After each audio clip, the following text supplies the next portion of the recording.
বাড়িতে বানালে রেস্টুরেন্টের মতো টেস্ট হয় না? তাহলে এই পদ্ধতি ফলো করুন। দেখবেন রেস্টুরেন্ট স্টাইলকেও এবং টেস্টকেও আপনি হার মানিয়ে দিয়েছেন। এত সুন্দর টেস্ট এবং কালার হবে, সবাই ভাববে আপনি রেস্টুরেন্ট থেকে আনিয়ে খাওয়াচ্ছেন। তাহলে চলুন কীভাবে ইলিশের সর্ষে দিয়ে বানাবেন তাই আজকে আপনাদের দেখাই। প্রথমে একটি কড়াইতে আমি এখানে দিয়ে দিব বেশ খানিকটা সরিষের তেল। এখানে আমি প্রায় 10 গ্রাম সরিষের তেল নিয়েছি, ভালো করে গরম করে নিচ্ছি সর্ষের তেলটা। তাতে দিয়ে দিব হাফ চা চামচ কালো জিরে। তেলটা গরম হলেই আমি দিয়ে দিলাম হাফ চা চামচ কালো জিরে। কালো জিরে থেকে এক টক টক করে আওয়াজ উঠলেই এতে দিয়ে দিব 2 চা চামচ পেঁয়াজ বাটা। একেবারে আমি পেস্ট করে নিয়েছি পেঁয়াজটা, এবং ভালো করে একটু কষিয়ে নিব পেঁয়াজটাকে, যাতে করে পেঁয়াজের স্মেলটা চলে যায়। বেশিক্ষণ না, 1 থেকে 1.5 মিনিট ভেজে নিলেই হবে, একেবারে মিডিয়াম ফ্লেমে। আপনারা চাইলে লো ফ্লেমেও করতে পারেন। এরপরে আমি এখানে অ্যাড করে দিচ্ছি 2টো কাঁচা লঙ্কা চেরা ঝাল অনুপাতে। এখানে আমি অল্প হাফ চা চামচ হলুদের গুঁড়ো এবং 1 চা চামচ কাশ্মীরি লঙ্কার গুঁড়ো অ্যাড করছি কালারের জন্যে। কাশ্মীরি লঙ্কা গুঁড়োটা অপশনাল, আপনারা চাইলে দিতে পারেন অথবা নাও দিতে পারেন।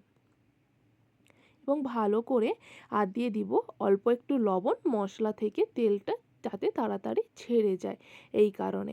এবং ভালো করে আমি একেবারে মিডিয়াম ফ্লেমে আবার 1 থেকে 1.5 মিনিট একটু নাড়াচাড়া করে নেব। ঝালের মশলা বেশি না ভাজলেও তো চলে। এরপরে আমি 2 চা চামচ সরিষের বাটা দিয়ে লবণ হলুদ মাখিয়ে রাখা কাঁচা মাছগুলো দেখুন সাজিয়ে দিয়েছি। এইভাবে সাজিয়ে দিতে পারেন অথবা ভেজেও আপনি মাছগুলো অ্যাড করতে পারেন।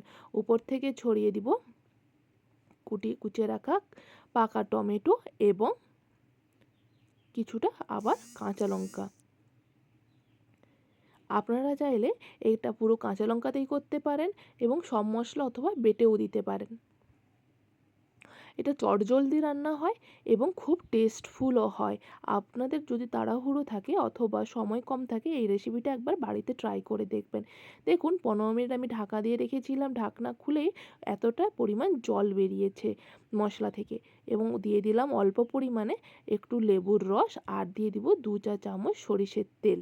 ভালো করে হালতো হাতে আমি একটু নাড়াচাড়া দিয়ে দিব, যাতে করে মাছগুলো না ভেঙে যায়। এবং দেখুন কিভাবে টকবকিয়ে ফুটছে একেবারে ধিমি আঁচে। এইভাবেই থাকবে, একেবারে কিন্তু আমার পারফেক্ট সর্ষে ইলিশ একেবারে রেডি। তাহলে চলুন গরম ভাতে পরিবেশন করি এবং দেখুন কেমন লাগে খেতে।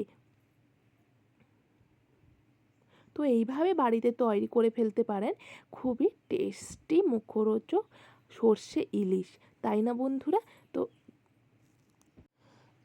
এইভাবে একেবারে চটজলদি কাঁচা মাছ দিয়ে কীভাবে সর্ষে ইলিশ তৈরি করবেন তো আমি আপনাদের জানিয়ে দিলাম।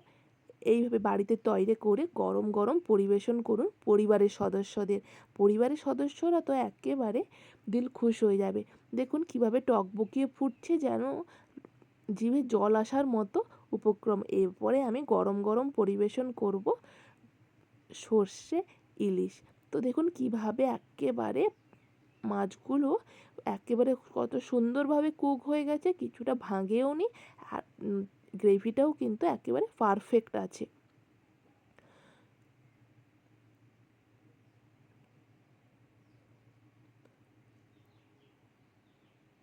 তো এইভাবে একেবারে কাঁচা মাছের সর্ষে ইলিশ বাড়িতে তৈরি করে ফেলুন। আর কেমন হলো অবশ্যই কিন্তু আমি কমেন্ট করে বলতে ভুলবেন না। আর হ্যাঁ বন্ধুরা, কে কোথা থেকে আমার এই ভিডিও দেখছো সেটাও কিন্তু অবশ্যই আমাকে কমেন্ট করে বলবে। তো ধন্যবাদ বন্ধুরা এই রেসিপিটি পুরোটা দেখার জন্যে।